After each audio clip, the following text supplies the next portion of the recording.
dikatakan beriman kepada Allah ketika seseorang telah meyakini bahwasanya Allah itu ada.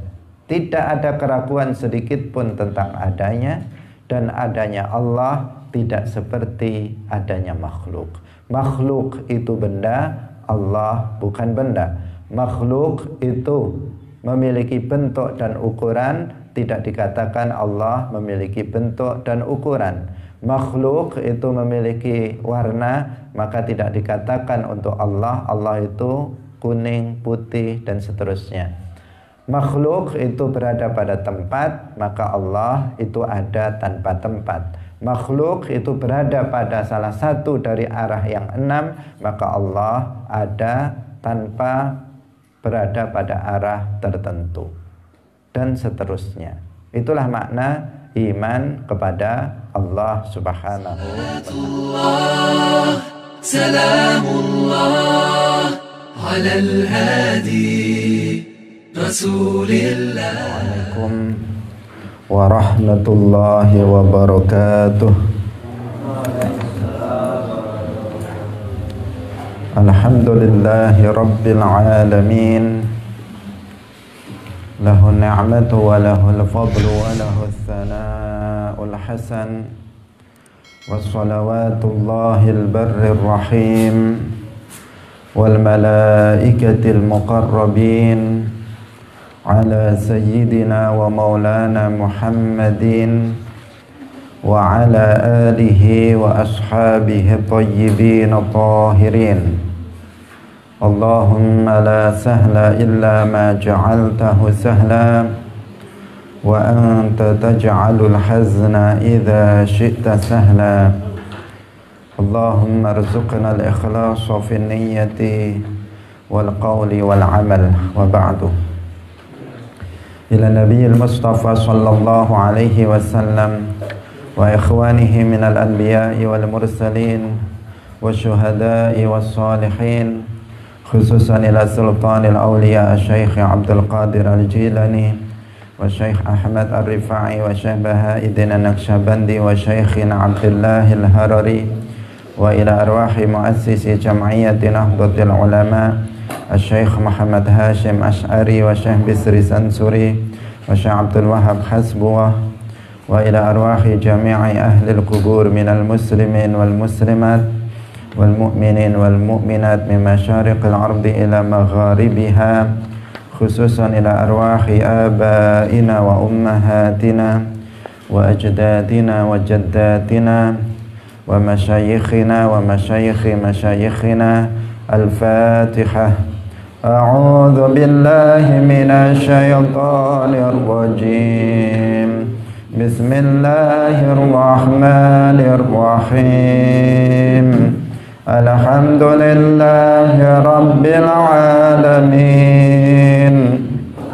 Ar-Rahmanir Rahim. Maliki yaumiddin. Iyyaka na'budu wa iyyaka nasta'in. Ihdinas siratal mustaqim. Siratal ladzina an'amta 'alaihim ghairil maghdubi 'alaihim waladdallin. Amin. Hadirin hadirat kaum muslimin muslimat, pemirsa Madu TV rahimakumullah. Alhamdulillah, puji syukur kita sampaikan kepada Allah Subhanahu wa ta'ala pagi hari ini. Dengan taufik dari Allah Subhanahu wa ta'ala, kita kembali bisa berkumpul dalam majelis ilmu. Semoga Allah Subhanahu wa ta'ala memberikan keikhlasan pada diri kita sehingga kita bisa mendapatkan pahala dari amal yang kita lakukan pagi hari ini. Amin ya rabbal alamin. Salawat dan salam semoga tetap terlimpahkan kepada Nabi Agung Nabi Muhammad sallallahu alaihi wasallam, para sahabatnya, keluarganya, serta seluruh umat Islam yang mengikuti beliau ila yaumil qiyamah. Hadirin hadirat rahimakumullah, pada pagi hari ini insyaallah kita akan menjelaskan penafsiran Al-Quran surat Al-Baqarah ayat 285. Mari kita memulainya dengan mengikhlaskan niat kita lillahi ta'ala. Bismillahirrahmanirrahim. Amanar rasulu bima unzila ilaihi min rabbihi wal mu'minun kullun amana billahi wa malaikatihi wa kutubihi wa rusulihi la nufarriqu baina ahadin min rusulihi wa qalu sami'na wa ata'na ghufranaka rabbana wa ilaikal masir. Amana ar-rasulu bima unzila ilaihi min rabbihi wal mu'minun kullun amana billahi wa malaikatihi wa kutubihi wa rusulihi la nufarriqu baina ahadin min rusulihi wa qalu sami'na wa ata'na ghufranaka rabbana wa ilaikal masir. Amana ar-rasulu bima unzila ilaihi min rabbihi wal mu'minun. Rasul yaitu Nabi Muhammad beriman dengan apa yang diturunkan kepadanya, yaitu berupa Al-Quran. Demikian juga orang-orang yang beriman. Kullun amana billahi wa malaikatihi wa kutubihi wa rusulihi. Semua beriman kepada Allah, malaikat-malaikatnya, kitab-kitabnya, dan rasul-rasulnya. La nufarriqu baina ahadim min rusulih. Mereka berkata, kami tidak membeda-bedakan seorang rasul pun dari para rasul Allah. Wa qalu sami'na wa ata'na. Dan mereka berkata, kami dengar dan kami taat. Ghufranaka rabbana wa ilaikal masir. Ampunilah kami ya Tuhan kami, dan kepadamu lah kami kembali untuk nanti mempertanggungjawabkan amal yang dilakukan selama di dunia. Hadirin hadirat kaum muslimin muslimat rahimakumullah. Ayat ini, ayat 285, kebanyakan kita sudah menghafalnya. Ini adalah akhir dari surat Al-Baqarah, bagian dari akhir dari surat Al-Baqarah yang kita semuanya sering membacanya. Ayat ini menjelaskan tentang a'zamu umuril iman, tentang perkara yang paling agung dalam keimanan. 4 dari 6 a'zamu umuril iman. Kita mengatakan bahwasanya a'zamu umuril iman itu ada 6, yaitu iman kepada Allah, iman kepada para malaikatnya, iman kepada kitab-kitabnya, iman kepada para rasulnya, iman kepada hari akhir, dan iman kepada qadar baik dan buruknya. Itu adalah disebut a'zamu umuril iman, perkara iman yang paling agung, yang disebut kemudian dengan istilah arkanul iman. Ada istilah arkanul iman, ada istilah a'zamu umuril iman. Menggunakan istilah a'zamu umuril iman ini dinilai lebih pas dibandingkan dengan arkanul iman. A'zamu umuril iman artinya perkara Islam, ajaran Islam yang paling agung. Perkara keimanan ya, perkara iman atau ajaran keimanan yang paling agung, perkara yang paling wajib untuk diimani. Karena yang wajib diimani itu bukan hanya 6 ini, masih banyak lagi perkara-perkara keimanan yang wajib untuk diimani oleh seorang mukmin. Tetapi yang 6 ini adalah yang paling agung di antara perkara-perkara iman lainnya yang juga wajib untuk diimani. Hadirin hadirat rahimakumullah. Nah, dalam ayat ini disebutkan 4 dari 6 a'zamu umuril iman. Yang pertama adalah iman kepada Allah. Sebelum ayat kullun amana billahi disebutkan amanar rasulu bima unzila ilaihi mir rabbihi wal mu'minun. Ini terkait dengan iman terhadap Al-Quran, bahwasanya Rasulullah dan orang-orang yang beriman itu beriman, mengimani terhadap Al-Quran. Dan nanti akan masuk pembahasannya dalam makna iman kepada kitab-kitab Allah. Hadirin hadirat rahimakumullah. Kullun amana billah. Rasulullah dan orang-orang mukmin itu semuanya beriman kepada Allah. Apa artinya beriman kepada Allah? Beriman kepada Allah artinya meyakini bahwasanya Allah itu ada. Tidak ada keraguan akan adanya Allah. Jadi beriman kepada Allah artinya meyakini tanpa ragu bahwasanya Allah itu ada. Tidak ada keraguan tentang adanya Allah. Dan adanya Allah itu tidak serupa dengan adanya makhluk. Jadi Allah itu maujudun la kal maujudat. Allah itu ada, tetapi adanya Allah itu tidak serupa dengan sesuatu yang ada lainnya, yaitu para makhluk. Itulah makna iman kepada Allah. Saya ulangi lagi, iman kepada Allah artinya kita meyakini, membenarkan bahwa Allah itu ada. Tidak ada keraguan sedikit pun tentang adanya.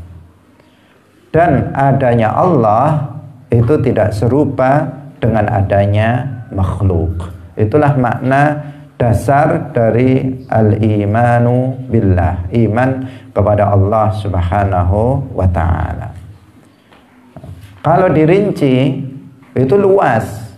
Jika dirinci maka luas. Ketika dikatakan tadi kita tegaskan bahwa iman kepada Allah artinya kita meyakini bahwa Allah itu ada. Dan adanya Allah tidak serupa dengan makhluk, maka di sini rinciannya bisa sangat luas. Ketika dikatakan bahwa Allah Subhanahu wa ta'ala itu adanya tidak seperti makhluk, tidak serupa dengan makhluk, maka berarti dia bukan benda. Dan itu berarti juga dia tidak disifati dengan sifat benda. Karena makhluk itu ada kalanya berupa benda dan ada kalanya berupa sifat benda. Makhluk itu ada kalanya benda dan ada kalanya berupa sifat benda. Benda dengan istilah jauhar, jauhar, al-jauharu atau al-jirm. Ada benda, kemudian ada sifat benda yang disebut dengan arad, jamaknya al-a'rad. Al-a'rad adalah sifat benda. Jadi makhluk Allah terdiri dari dua ini, yaitu benda dan sifat benda. Allah tidak serupa dengan makhluk, maka berarti Allah itu bukan benda dan tidak boleh disifati dengan sifat benda. Allah bukan merupakan benda yang berukuran kecil maupun yang berukuran besar. Allah bukan benda yang memiliki bentuk yang memiliki ukuran, bukan benda yang memiliki warna, bukan benda yang kemudian berada pada tempat tertentu atau berada pada arah tertentu. Karena semuanya itu adalah sifat benda yang Allah Subhanahu wa ta'ala disucikan darinya. Hadirin hadirat rahimakumullah. Jadi ini adalah makna dari iman kepada Allah Subhanahu wa ta'ala. Kalau ada seseorang meyakini bahwasanya dia mengatakan bahwa dirinya meyakini adanya Allah, tetapi dia menserupakan Allah dengan makhluknya, maka keimanannya adalah keimanan yang menyimpang dari keimanan yang benar yang diajarkan oleh Rasulullah Shallallahu Alaihi Wasallam dan para sahabatnya. Maka keimanan seperti itu adalah keimanan yang bertentangan dengan Al-Quran, bertentangan dengan hadis, bertentangan dengan ijma'. Hadirin hadirat rahimakumullah. Seperti yang sudah kita jelaskan dalam ayat-ayat tentang tanzih sebelumnya. Misalnya firman Allah, walam yakul lahu kufuwan ahad, laisa kamitslihi syai', akan bertentangan dengan ayat-ayat seperti itu. Dan masih banyak lagi ayat-ayat yang lainnya. Karena itulah seseorang dikatakan beriman kepada Allah ketika seseorang telah meyakini bahwasanya Allah itu ada. Tidak ada keraguan sedikit pun tentang adanya, dan adanya Allah tidak seperti adanya makhluk. Makhluk itu benda, Allah bukan benda. Makhluk itu memiliki bentuk dan ukuran, tidak dikatakan Allah memiliki bentuk dan ukuran. Makhluk itu memiliki warna, maka tidak dikatakan untuk Allah itu kuning, putih, dan seterusnya. Makhluk itu berada pada tempat, maka Allah itu ada tanpa tempat. Makhluk itu berada pada salah satu dari arah yang 6, maka Allah ada tanpa berada pada arah tertentu, dan seterusnya. Itulah makna iman kepada Allah Subhanahu wa ta'ala. Dan ini sudah kita jelaskan dalam pertemuan sebelumnya. Kemudian yang kedua adalah beriman kepada malaikat-malaikatnya. Amana billahi wa malaikatihi. Beriman kepada para malaikat-malaikat Allah. Jadi orang-orang yang beriman semua beriman terhadap para malaikat-malaikat Allah. Apa artinya beriman kepada malaikat Allah? Artinya meyakini tanpa ragu bahwa malaikat itu ada. Meyakini tanpa ragu bahwa para malaikat itu ada. Meskipun kita nggak pernah melihat fisiknya para malaikat itu, tetapi kita meyakini dengan keyakinan penuh bahwasanya para malaikat itu ada. Siapa para malaikat itu? Yang kita yakini adanya. Siapa mereka? Para malaikat. Malaikat adalah ibadullah al-mukramun. Mereka adalah hamba-hamba Allah yang dimuliakan. Mereka adalah ibadun mukramun. Mereka adalah hamba-hamba Allah yang dimuliakan, yang diciptakan dari cahaya. Ajsamun nuraniyatun. Mereka adalah jisim-jisim yang diciptakan oleh Allah dari cahaya. Laisu dzukuran wa laisu unasan. Mereka itu adalah bukan laki-laki dan juga bukan perempuan. La yatanakahun. Mereka itu tidak menikah karena mereka memang bukan laki-laki dan juga bukan perempuan. La yatanasalun. Mereka tidak beranak pinak sebagaimana manusia, jin, tidak. Mereka tidak beranak pinak. Kemudian la ya'sunallaha ma amarahum wa yaf'aluna ma yu'marun. Mereka itu senantiasa tidak pernah bermaksiat kepada Allah dan senantiasa menjalankan apa yang diperintahkan kepada mereka. Ini adalah sifat-sifat dari para malaikat. Jadi kita meyakini tentang adanya para malaikat. Nah, kemudian siapa malaikat itu? Malaikat adalah hamba-hamba Allah yang mulia. Semuanya mulia. Kenapa? Karena semuanya muslimun.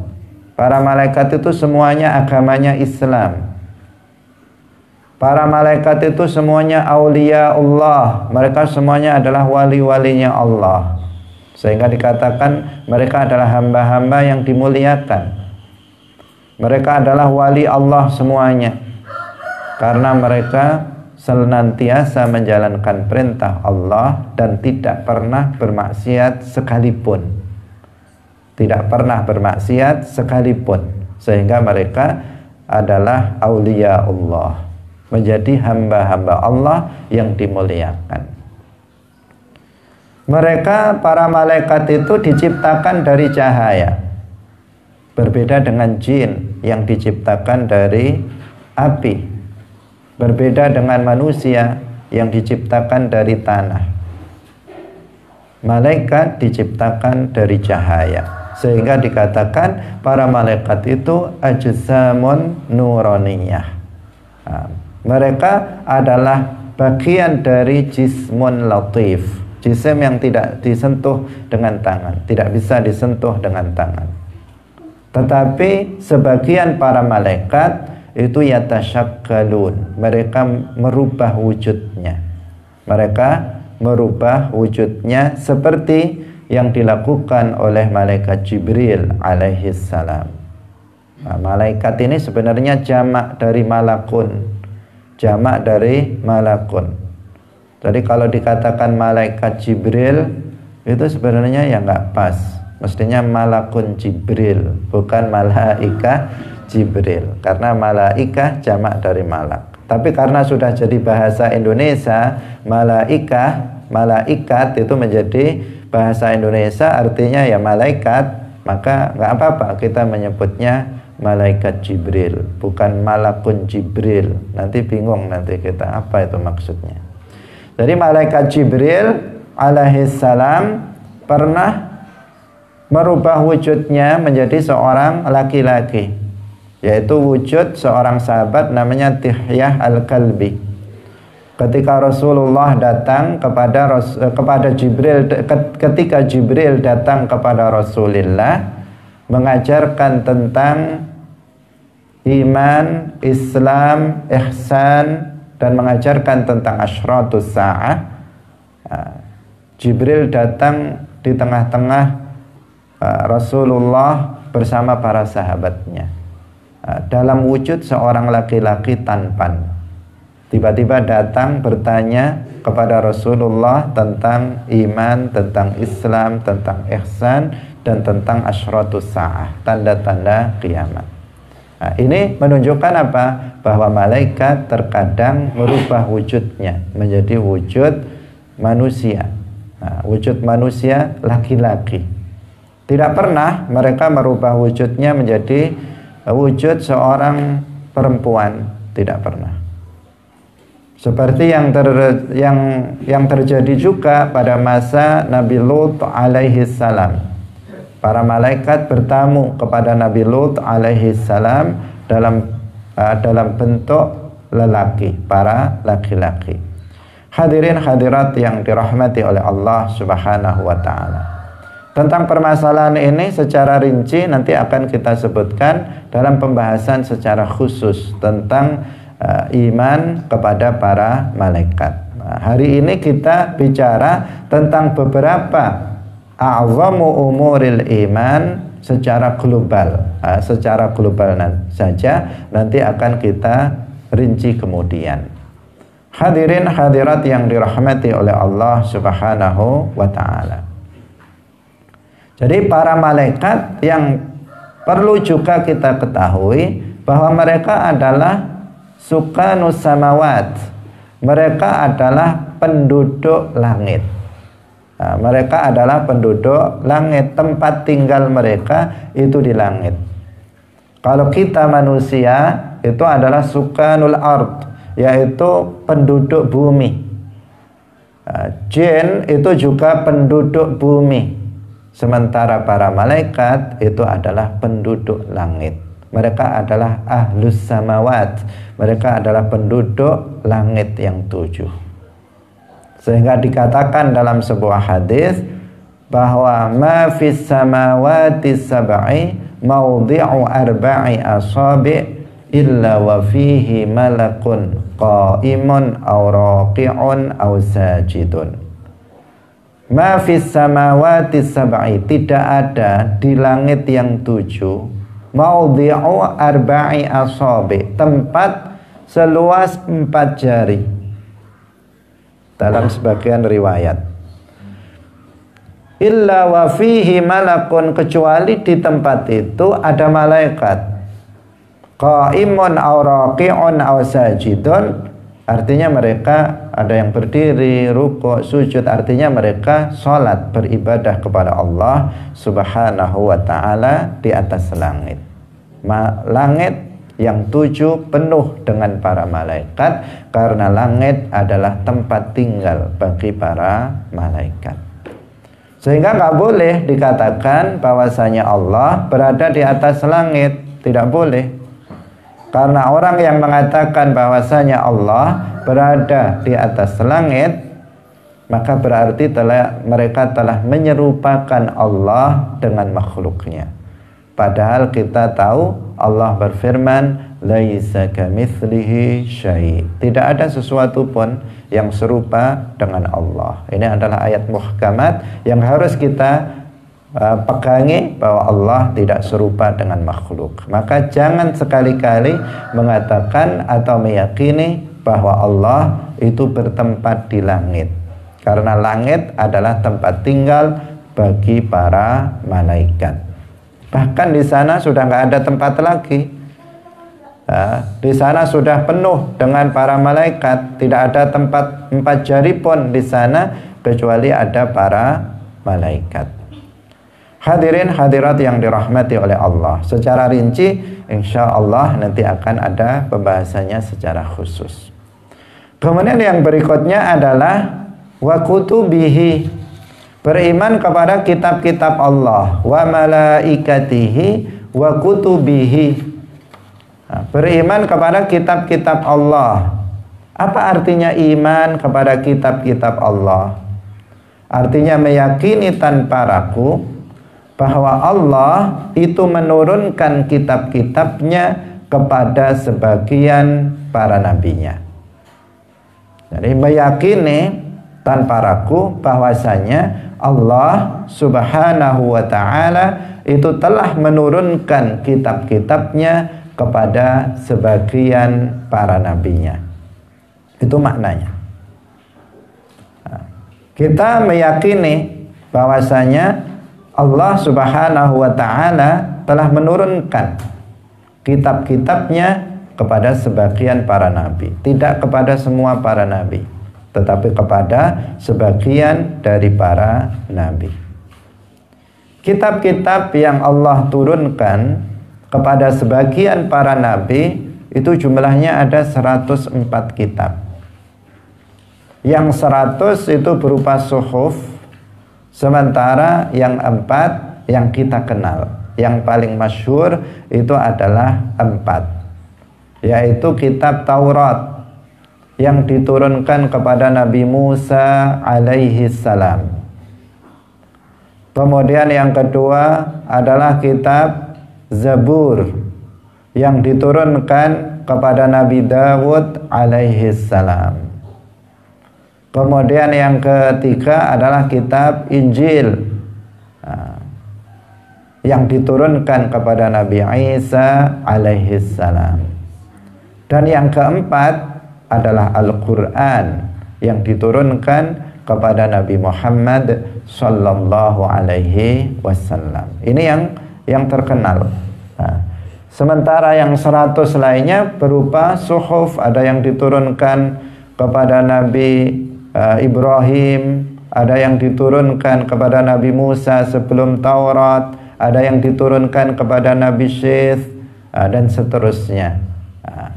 Itu kitab-kitab Allah Subhanahu wa ta'ala yang menjadi ibarah dari kalamillah al-azali al-abadi. Kitab-kitab itu menjadi ibarah, pengungkap dari kalam Allah yang azali, abadi, yang bukan bahasa, bukan huruf, dan bukan suara.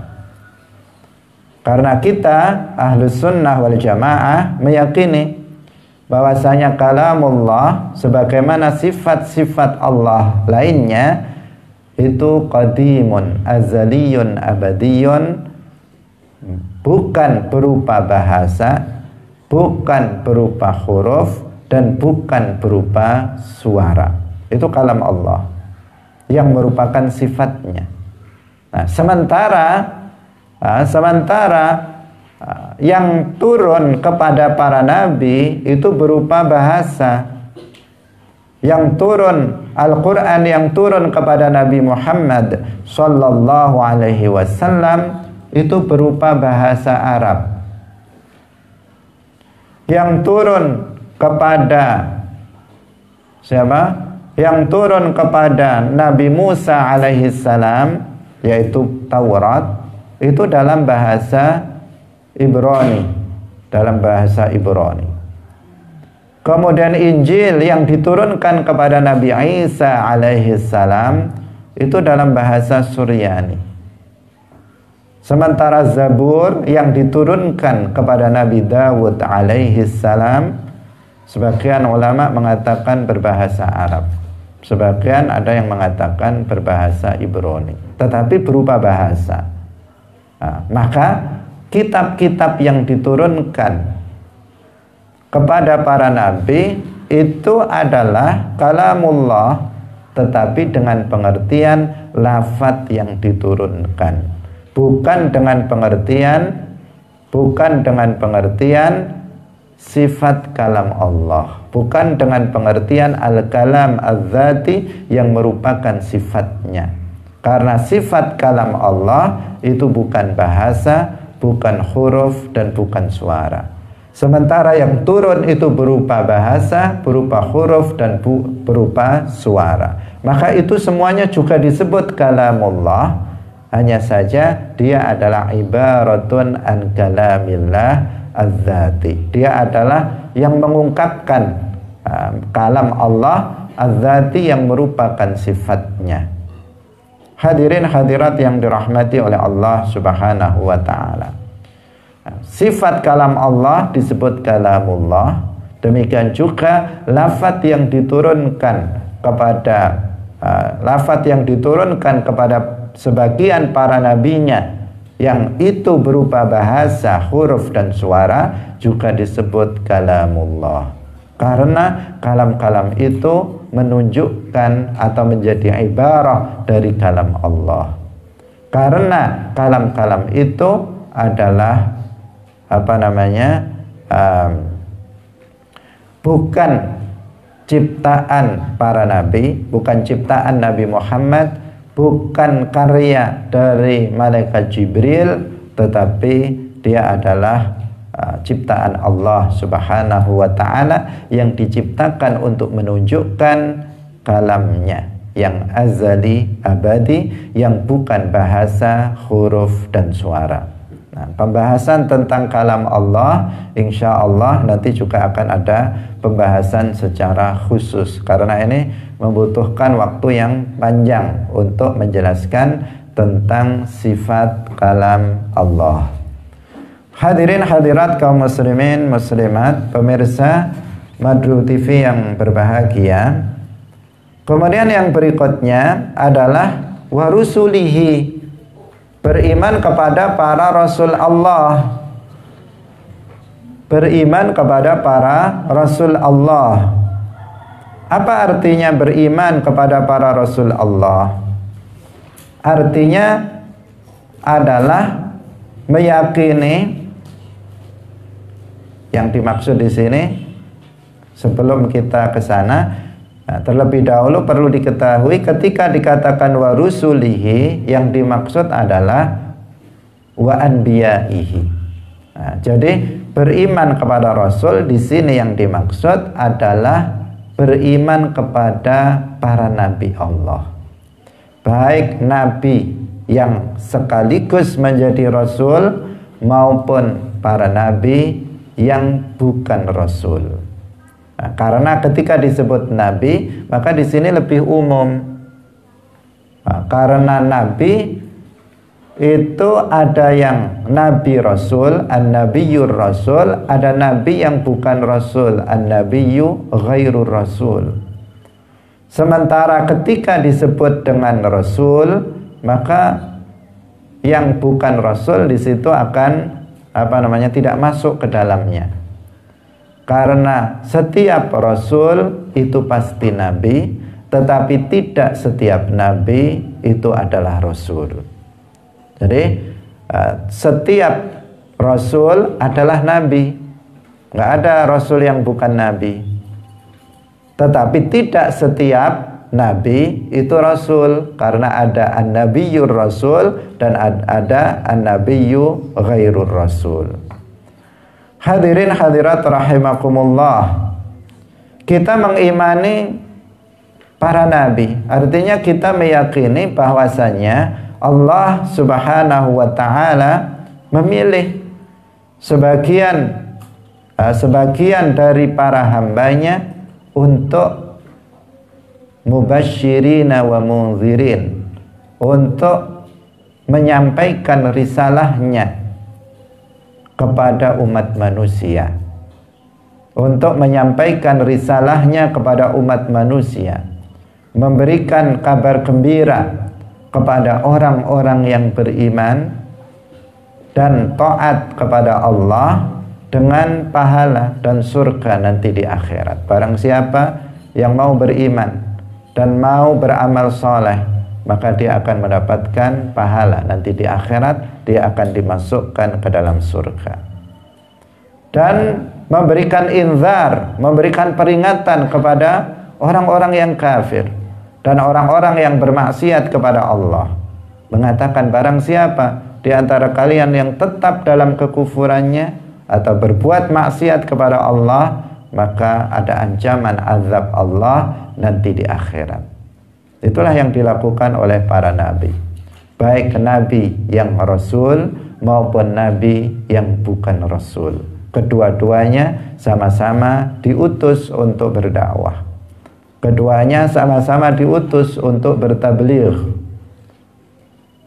Rasulullah sallallahu alaihi wasallam bersabda, "Kana an-nabiyyu yub'atsu ila qaumihi wa bu'itsu ila an-nasi kafatan." Dahulu seorang nabi, bukan Rasulullah mengatakannya bukan kana rasulu, tetapi kana an-nabiyyu yub'atsu ila qaumihi. Dahulu seorang nabi itu diutus untuk berdakwah kepada kaumnya, dan aku diutus berdakwah kepada seluruh manusia. Nah, hadis ini menunjukkan dua hal. Yang pertama, menunjukkan bahwa seorang nabi itu juga diperintahkan untuk berdakwah. Sebagaimana para rasul diperintahkan untuk berdakwah, para nabi juga diperintahkan untuk berdakwah. Yang kedua, perbedaan antara para nabi sebelum Nabi Muhammad dengan Nabi Muhammad adalah bahwa Nabi Muhammad diutus untuk seluruh manusia, bahkan juga kepada seluruh jin. Sementara para nabi sebelum Nabi Muhammad, mereka diutus untuk kaum tertentu, meskipun mereka jika bertemu dengan selain kaumnya, mereka juga akan mendakwai mereka, mengajak mereka untuk masuk ke dalam agama Islam dan taat terhadap Allah Subhanahu wa ta'ala. Hadirin hadirat rahimakumullah, dalam hadis yang juga sudah pernah kita bahas, disebutkan, atau dalam ayat Al-Quran yang sudah kita pernah bahas penafsirannya, disebutkan Allah Subhanahu wa ta'ala berfirman, kana an-nasu ummatan wahidah faba'atsallahu an-nabiyyina mubasysyirina wa mundzirin. Di sini lafadznya apa? Faba'atsallahu nabiyyina mubasysyirina wa mundzirin. Kemudian Allah mengutus para nabi.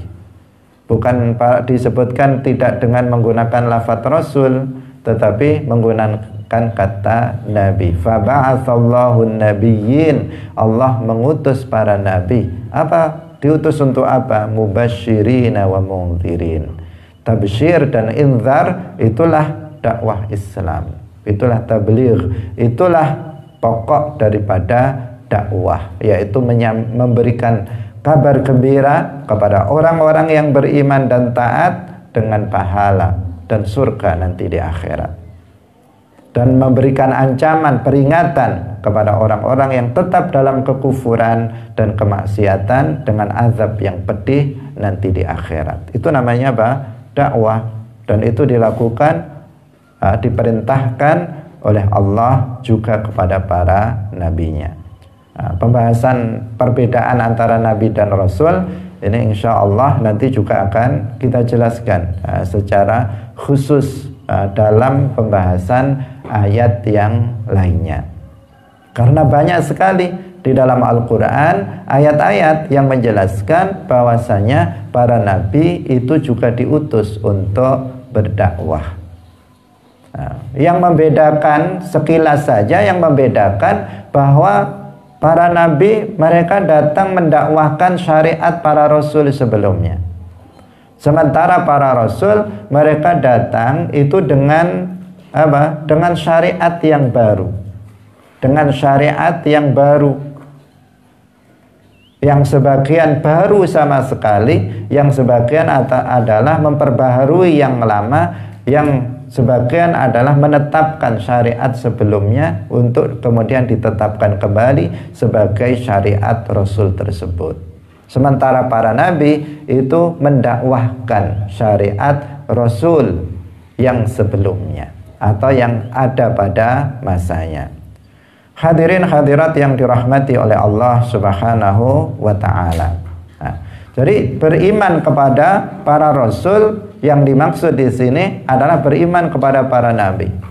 Baik para nabi yang sekaligus menjadi rasul maupun para nabi yang bukan sebagai rasul.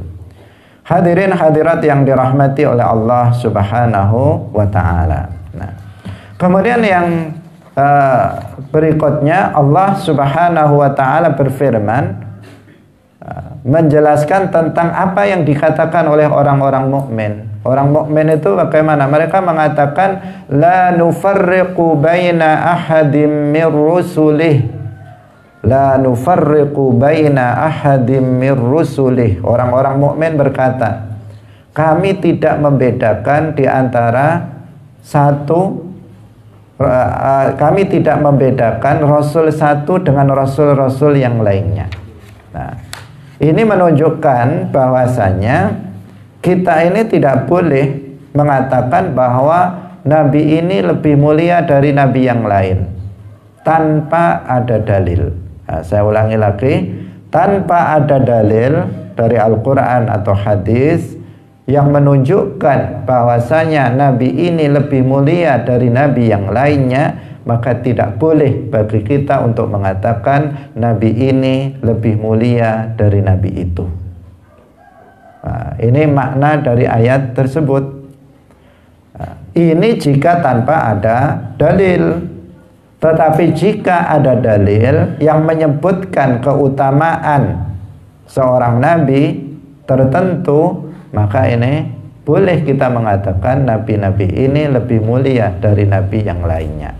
Seperti misalnya nabi-nabi ulul azmi, disebutkan di dalam Al-Quran tentang keutamaan mereka.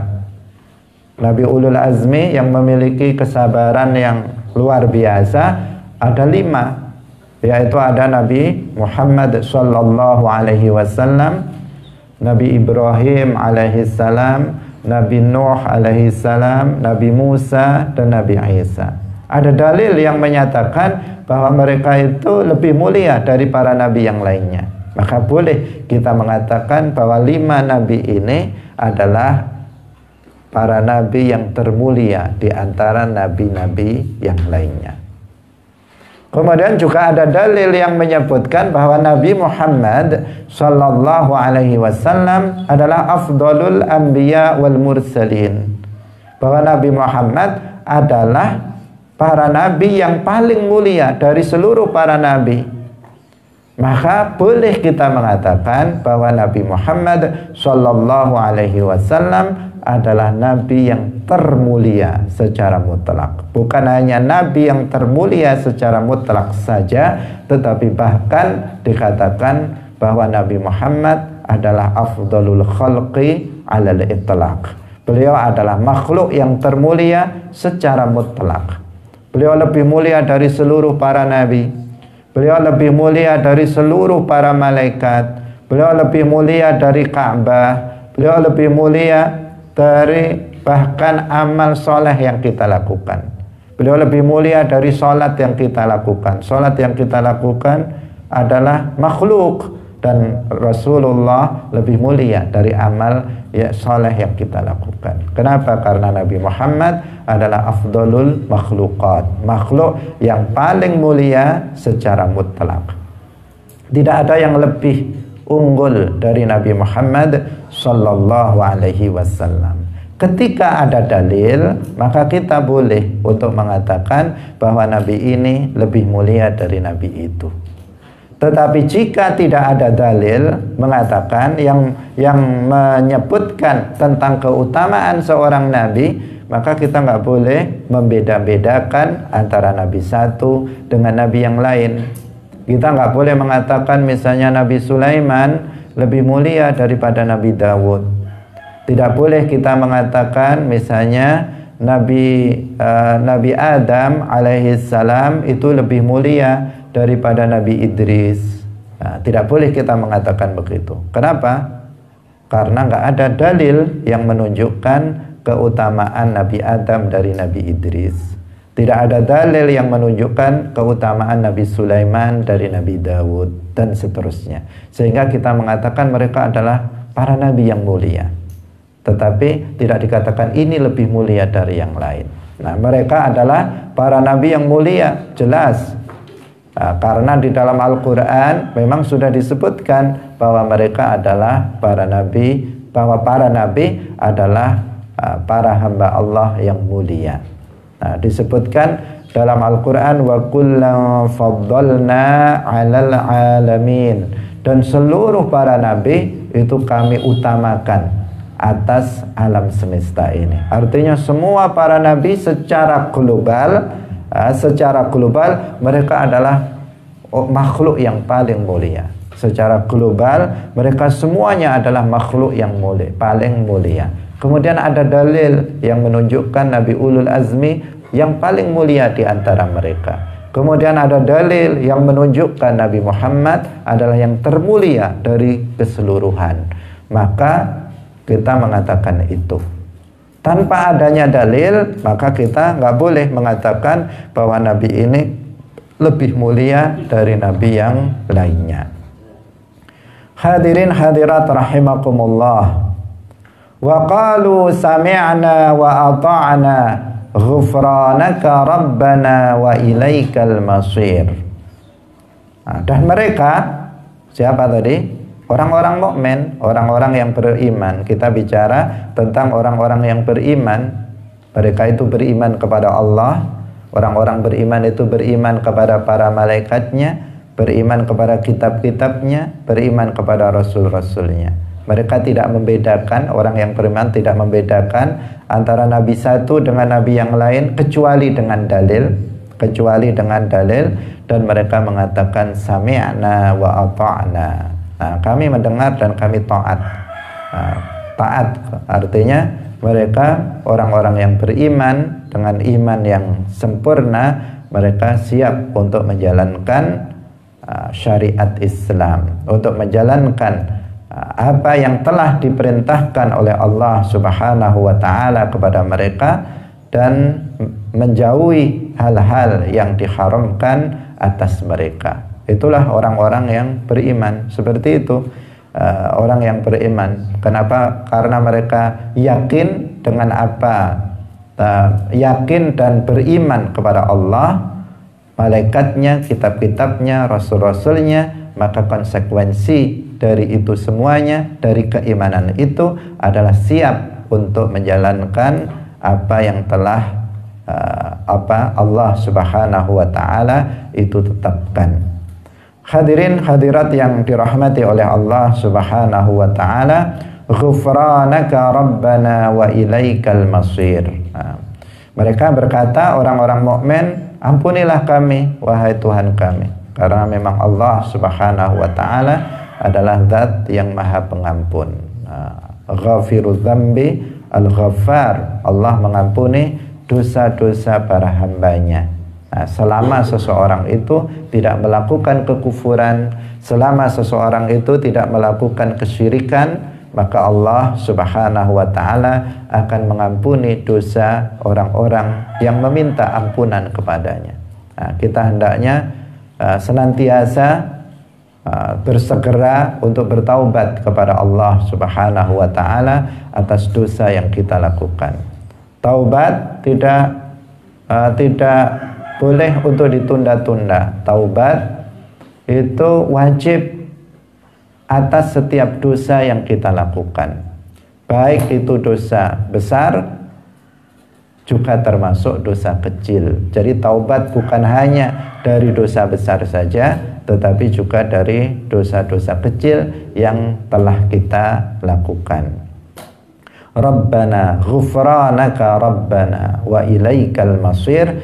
Semua makhluk nanti kita akan di akhirat kita akan mempertanggungjawabkan amal yang kita lakukan selama di dunia, dan kita akan mendapatkan balasannya. Jika amal yang kita lakukan adalah berupa kebaikan, maka pahala akan kita dapatkan, dan jika amal yang kita lakukan adalah keburukan, kemaksiatan, maka kita juga akan mendapatkan balasannya. Hadirin hadirat yang dirahmati oleh Allah Subhanahu wa ta'ala, demikian pengajian kita pada pagi hari ini secara singkat dari beberapa a'zamu umuril iman, tentang hari kiamat, kemudian tentang iman terhadap qadar sudah kita jelaskan sebelumnya. Ini adalah 4 dari 6 a'zamu umuril iman. Hadirin hadirat rahimakumullah, semoga bermanfaat bagi kita semuanya. Insyaallah akan kita dalami lagi satu persatu dari a'zamu umuril iman ini dengan lebih detail lagi. Barakallahu fikum, wallahul muwaffiq ila aqwamit thariq. Wassalamualaikum warahmatullahi wabarakatuh.